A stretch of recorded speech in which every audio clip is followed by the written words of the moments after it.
അന്ന് ആ പടികൾ കയറി വരുമ്പോൾ അറിയില്ലായിരുന്നു ഞങ്ങൾക്ക് ഇത് മറ്റൊരു ലോകത്തിലേക്കുള്ള കാൽവെപ്പാണ്. ഹോംവർക്കുകളും ക്ലാസ് ടെസ്റ്റുകളും കണ്ട് മരവിച്ച കണ്ണുകളും ചൂരൽ കഷായം ഏറ്റ് അതിൽ മത്തരായ ഞങ്ങൾക്ക് ഇത് തികച്ചും ഒരു മാന്ത്രിക ലോകമാണ്. പണ്ട് പ്രീ ഡിഗ്രി ഉള്ള കാലത്തായിരുന്നു രസം എന്ന അപ്പനും അമ്മയും പറയുമ്പോൾ അതിലൊരല്പ കൗതുകം തോന്നിയിരുന്നെങ്കിലും ഇത്രയ്ക്കുണ്ടാകുമെന്ന് സ്വപ്നത്തിൽ പോലും കരുതിയിരുന്നു. SSLCയുടെ സർട്ടിഫിക്കറ്റുകളുമായി ആ പടികൾ കയറി വന്നപ്പോൾ ഏറെ പുതുമയുണർത്തിയത് മറ്റൊന്നുമല്ലായിരുന്നു. വാടാ മോനെ, കയറി വാ എന്ന് മനസ്സിൽ പറഞ്ഞുകൊണ്ട് ചിരിയോടെ അടുത്ത് വിളിക്കുന്ന കുസൃതി തുളുമ്പുന്ന സീനിയേഴ്സ്. പെൺകുട്ടികളിൽ ഇത്രയും സൗന്ദര്യമുണ്ടോ എന്ന് തോന്നിച്ചു പോകുന്ന ചേച്ചിമാർക്ക് മാത്രമല്ല, കൂടെ പഠിക്കുവാൻ വന്ന പെൺകുട്ടികൾക്കും ഇങ്ങനെ ചന്തം കൂടുതലായിരുന്നു. ഏകജാലകത്തിലൂടെയും ഇന്നില്ലാത്ത 1000 കടലാസുകളിലൂടെയും +1 ക്ലാസ്സിൽ ഇടം പിടിച്ചവരും വെളുപ്പും കറുപ്പും മതവുമില്ലാത്ത ഇരുപറ്റം ചുണക്കുട്ടികൾ.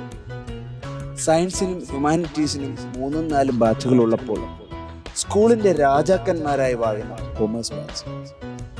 വീർപ്പുമുട്ടിക്കുന്ന മോഡൽ എക്സാമുകളും എക്സാമിന് ശേഷം ഒന്നും എഴുതിയില്ല മച്ചാനെ എന്ന് പറയുന്ന ആവേശവും ക്ലാസ് മുറിയിലെ ഒഴിവു സമയത്തും വൈകിട്ട് ബസ് സ്റ്റോപ്പിലേക്ക് പോകുമ്പോഴും മാത്രം ഉണരുന്ന പ്രണയവികാരവും ഞങ്ങളിൽ ഒരുത്തിനെ തൊട്ടാൽ തിരിച്ച് 2 തൊടും എന്ന് പറയുന്ന തൻ്റെടവും ക്ലാസ്സിൽ ക്രമീകരിച്ച സീറ്റ് റൊട്ടേഷനിൽ മുന്നിലെ സീറ്റിൽ പെൺകുട്ടികൾ എത്തിയാൽ അവളുടെ മുടിയിഴകളിൽ പിടിച്ചു വലിച്ച് അടുത്തിരിക്കുന്നവനെ ചൂണ്ടിക്കാണിക്കുന്നതിലെ നർമ്മവും പ്രണയാഭ്യർത്ഥന നിരസിച്ചവളോട് ഇനി ഒരിക്കലും കൂട്ടില്ല എന്ന് പ്രതിജ്ഞയെടുക്കുന്ന ചങ്ങാതിയും പ്രിൻസിപ്പലിനെ ശശി എന്ന് വിളിച്ച് ഒളിച്ചിരിക്കുന്ന സമയം സ്കൂളിലേക്കുള്ള ഇടവഴികളിൽ ഒത്തുകൂടിയ വിദ്യാർത്ഥി രാഷ്ട്രീയ മുദ്രാവാക്യവും ക്ലാസ്സിലെത്തിയാൽ ബാലരമയിലെ വിക്രമനെ ഓർമ്മപ്പെടുത്തുന്ന അക്കൗണ്ടൻസി സാർ, മുറിഞ്ഞ മലയാളവും ഇംഗ്ലീഷും കൂട്ടിക്കലർത്തിയ ബിസിനസ് സ്റ്റഡീസ് ടീച്ചറും, സ്നേഹം തുളുമ്പുന്ന അലറി വിളിക്കുന്ന കമ്പ്യൂട്ടർ ആപ്ലിക്കേഷൻ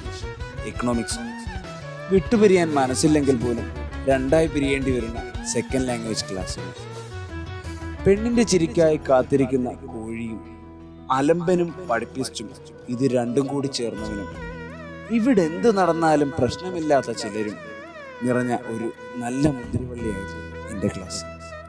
ഒടുവിൽ ഈ ഒത്തുചേരലിന്റെ കലാശക്കൊട്ടായി എത്തിയ വിനോദയാത്രയിൽ മതിയാവോളം ആഘോഷങ്ങൾ നിറച്ച് തിരിച്ചെത്തി അതോർത്ത് ചിരിച്ച കുറച്ച് ക്ലാസ്സുകൾക്ക് ശേഷം +2 കുടിമിടികൾ കീഴടക്കുവാൻ വലിയ പരീക്ഷയും എഴുതി വീട്ടിലിരുന്നപ്പോൾ അറിഞ്ഞു ഞങ്ങൾ ജീവിതത്തിലെ ഏറ്റവും നല്ല നിമിഷം അതായിരുന്നു. ഇനിയും ഒത്തുകൂടുവാൻ കൊതിക്കുന്ന സൗഹൃദം, ആണും പെണ്ണും വ്യത്യാസമില്ലാത്ത സൗഹൃദം അവിടെയായിരുന്നു. എന്നുമെന്നും ഓർമ്മിക്കും ഞാൻ എൻ്റെ കാതോലിക്കറ്റ് കൊമേഴ്സിനെ.